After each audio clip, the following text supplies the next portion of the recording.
All rise. I want viewers watching my show to believe in themselves. Judge Hatchett is compelling. I was not the first one to throw a walk. Let me just tell you what you just said. Compassionate. I really enjoy being a judge. Now I am touching people who I will never know I touched. She's powerful. You should have never let them walk out of your life when she was 3. And she's on the bench. Don't get me preaching up in here today. Right. You're watching The Verdict with Judge Hatchett. Quentin Johnson is suing James Bayer in the amount of $360. Mr. Johnson claims Mr. Bayer was jealous that he was dating their mutual friend and says the defendant retaliated by towing his car. Mr. Bayer is countersuing for $250. Oh, this is complicated. That's right, Your Honor. I mean, there is a time when the 3 of you all, I understand from this complaint, were all good friends, good buddies, and it just went all left, south, downhill, however you describe it. So you are suing the defendant now for $360, and you have a counterclaim for $250. We're going to start with you. Quentin, what happened? I'm suing James over here because he unreasonably towed my car and incurred a very malicious parking ticket for $360 total. And the basis for your counterclaim is what, James? I'm countersuing for $250 for rideshare rides I had to take to get to work because his car was blocking mine. How do you all know each other? We've been friends for about 2 years. We were video game buddies. We'd play LAN parties together, Mario Party, Super Nintendo, and we were inseparable. And about a year ago, she moved in to James's house, and things were fine. You know, we'd hang out. I'd crash on the couch occasionally, but it became a contention, a problem, when about 6 months ago, me and Katie started dating. Wait, so let me understand. Sure. So Katie, stand up, Katie. You all are a couple. Come and stand. Yes. You all are a couple, is that correct? Yes. And Quentin and James were good buddies. All 3 of us were All best 3 friends. of you all were good buddies. All right. And then you and James are roommates? Correct. I rent a room in his house. And it's a house that I own, Your Honor. It's a house that you own. Katie is renting a room there. If you all are in the house, it's your house, you're renting a room there, how is Quentin there? He stays over and he stays with me. So he's your boyfriend and he stays there? Yes. Yes. All right. So tell me how things started going bad. What happened? Well, like I said, for the first, 6 months of her living there, it was no problem because we weren't dating. And I suddenly noticed that James here got a little more hostile, a little more less friendly as we progressed into dating. And I came to find out 2 months into our relationship that he had asked her out before moving into the apartment. So you had asked Katie out on a date before she started renting a room in your house? Yes, I did, Your Honor. And she said no. And she said no? Yes. And was that the end of it? Yeah, that was it. And so if he had asked you out, you still decided to rent a room in his house? And you were comfortable with that? It seemed like he had, put it all behind us and we were adults, so I figured it's not awkward. I might as well move in. The rent's cheap, and I need that in LA. How did the 3 of you all know each other? So I met James through a mutual friend that we that we met at an event, and then I've been friends with Quentin for a while too. So when James said, "Oh, I have a room for rent. Do you want to move in?" I said yes. But before that, he had asked me out, and he's obviously still in love with me, and he still wants to, be with me. That's not true. Did you ask her again after that? No. Was that one and only time? Just that once. She said no. That was it. And that was it? Mm-hmm. Okay, all right. So now you're there. Mm-hmm. At what point now did you start dating Quentin? Me and Quentin started dating about 6 months ago. And then after we started dating, that's when James started taking it out on him by... How so? Quentin works late hours, so he'll park behind James. James parks in the middle. He has a long driveway, and all three of us will park in the driveway. So Quentin parks behind James, and then James works in the morning. So the agreement was that James would call Quentin or text Quentin and ask him to move his car. But now he's trying to make Quentin pay for all these rideshare bills. He moved Quentin's car across the street when there was street sweeping, so he gave him a ticket. Wait. All right, so now instead of having one person renting a room, you've got another person in the house, which technically you didn't agree to, but he's there. Well, I'm not going to say that she can't have a boyfriend over, but Got it. I don't. But the problem is that they're saying that I am causing a rift between us. That is not true, Your Honor. Quentin is the one causing the rift because he seems to believe, at least, that dating Katie gives him certain rights to my house. He is outside of the parking behind me. He seems to believe that it's okay to come in into the house loudly early in the morning, have the TV loud, and eat from my fridge and not do the dishes. Oh, that seems like a problem to me. Coming up on The Verdict with Judge Hatchett. Maybe plan ahead a little bit before, you know. Wait, maybe In you my set, house. wait. Maybe you set your damn alarm so you get up at 6:30 and move your car. The Verdict with Judge Hatchett is back with the case of Quentin Johnson, who is suing James Bayer for $360.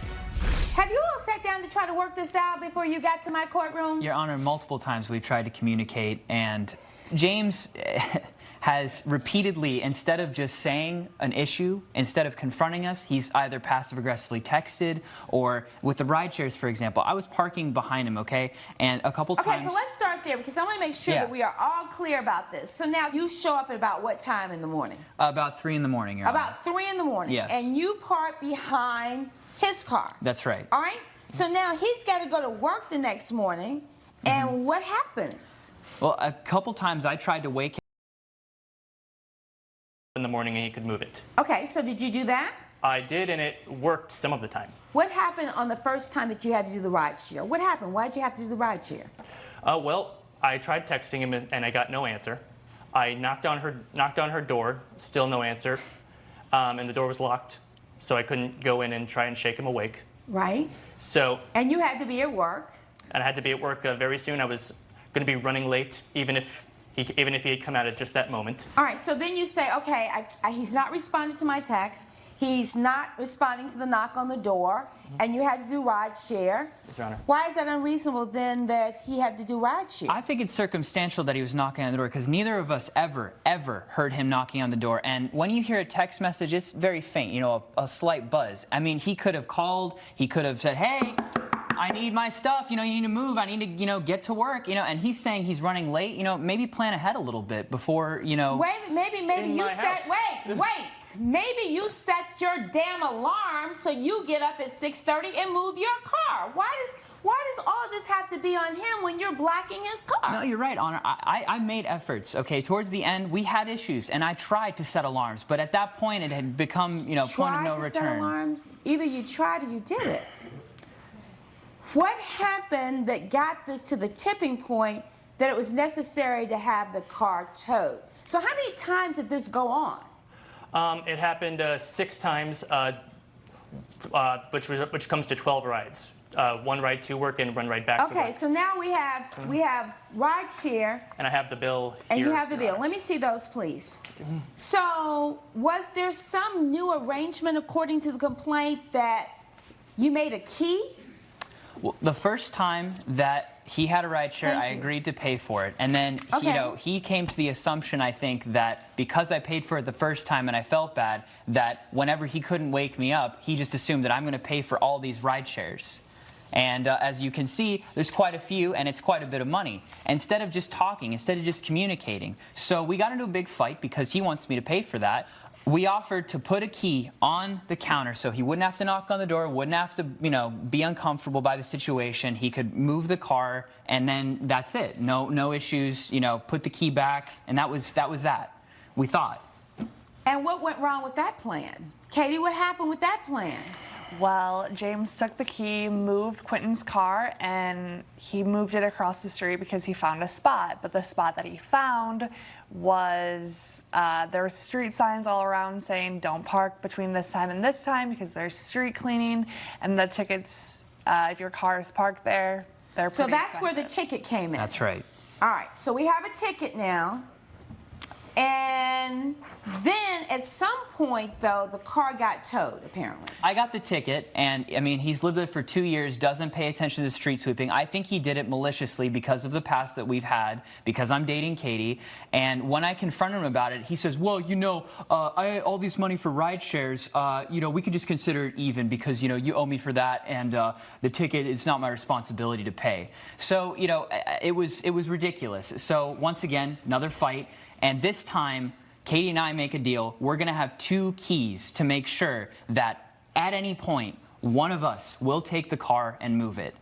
Well, I had work a couple days later after we made the key, and I had just gotten off of a late night shift, and I had a couple beers to unwind. And I got called into work. I go into work, I come back, and my car's gone. Coming up, I was also tired of taking ride shares. I called the towing company and had them come and tow it. All right, so He let's... didn't text or call or anything. He just towed it. network featuring dynamic judges and live legal programming, Well, we're not at your school, we're in my courtroom. unique court shows, Where is any information about the company? live legal news, That's what you should have done. and a commitment to justice. Either you tried or you did it. The next generation of court programming in one dynamic network. Justice Central. You're watching Justice Central. Stay tuned. You're watching Justice Central. Coming up at 10:30, watch America's Court with Judge Ross. Then catch a double dose of We the People, followed by Supreme Justice with Judge Karen at noon. The verdict is in, right here on Justice Central. You're watching Justice Central. You're watching The Verdict with Judge Hatchett. The Verdict with Judge Hatchett is back with the case of Quentin Johnson, who is suing James Bayer for $360. And what happened with the car? I went out to see. His star was still behind mine, and I did what I normally did. I went to see if his key was there. It wasn't. I knocked on their door. The door was ajar. No answer. Her door was slightly ajar, so I just slightly peeked my head in. I saw her sleeping, and he was nowhere to be found. At that point, honestly, Your Honor, I was completely at my wit's end. I had had it. I didn't care what his excuse was, and I didn't want to wait around any longer to see if he would come back and move it before I had to get to work. I was also tired of taking ride shares, so I called the towing company and had them come and tow it. All right, so let's... He didn't text or call or anything. He just towed it. And when I called him to talk to him about it, he hangs up on me. So now we have a bill for $250 for the ride share, right? Yes, That's Your Honor. that's your. Out of this $360, how much of it is a ticket? It's $60. I have the evidence right here, Your Okay, Honor. let me have that, please. So out of the $360 that you're claiming, $60 is for The ticket. $250 is for the towing. Yes, Your Honor. And then $50 is for the storage fee. Yes. Right? And could we not have worked out, I'm going to rule on this case, could we not have worked out a better arrangement? Coming up, Why don't you get your butt up out the bed and move the car every morning? The Verdict with Judge Hatchett is back with the case of Quentin Johnson, who is suing James Bayer for $360. You come in at 3 o'clock in the morning from your shift, you park behind his car, and then you don't get up. You know, he says he texts you, he knocks on the door. He shouldn't have to stand there. First of all, it's awkward. You know, you're in there with your girlfriend. He's got to come and bang on the door, kick on the door, scream and holler. That doesn't make any sense to me. Why not set the dang gone alarm and get up and move the damn car? Your Honor, I did. I made efforts to do No, that. you didn't. No, you didn't, because if not, if you had done that, the car wouldn't have been behind his car. He wouldn't have had to take the ride shares, and he would not have had this problem. The burden shouldn't be on him to make this work for your convenience. You're the one who's overspending the night at their place, which, you know, is your business, which is fine if that's what you all are going to do. But it shouldn't impact James, right? And so you need to either park on the street, and if it's a street There's no cleaning parking, day, Your Honor, at all. No parking. no parking. So why should James have to knock on the door? I'm going to ask it again. Why should James have to knock on the door every morning before he goes to work to get you to move the car? He didn't have to. He did it for a couple months, and then we tried to make the situation better by leaving the key for him. Couple of months. Why should James have to move the car at all? Why don't you get your butt up out the bed and move the car every morning? I mean, wouldn't that be the courteous, considerate thing to do? Judge Hatchett's verdict when we return. You all strike me as being very selfish in this situation and thoughtless in this situation and really focused on what was best for the two of you and really didn't give a damn about what James was feeling or thinking or how this was impacting him and the fact that he has to get to work every morning. You know, you're coming in the house at 3 o'clock, he's got to be up by 6:30, and then you expect him to be the one out there making all these moves back and forth with the car. That's not reasonable. The first time this first happened, the thoughtful thing to have done was to have set your alarm and to be up when he was up, knowing what time he has to leave, and you make the switch of the cars. That would have been the thoughtful thing to do. I think you all were so into each other that you really didn't give a damn what he was thinking. So I am dismissing your claim for $360. Okay. I don't think that you should get a dime in this courtroom today. And I am awarding James the counterclaim of $250 because I think that you all were thoughtless. Judgment for the defendant on the counterclaim in the amount of $250 and your primary claim of $360 is hereby dismissed. If there's nothing further, we'll stand adjourned. All rise. Judge Hatchett has ruled in favor of the defendant. The plaintiff has been ordered to pay $250. I think it was absolutely unreasonable, but the judges made a decision. I'm happy with the judge's decision. The least you can do is take responsibility for your car at my house.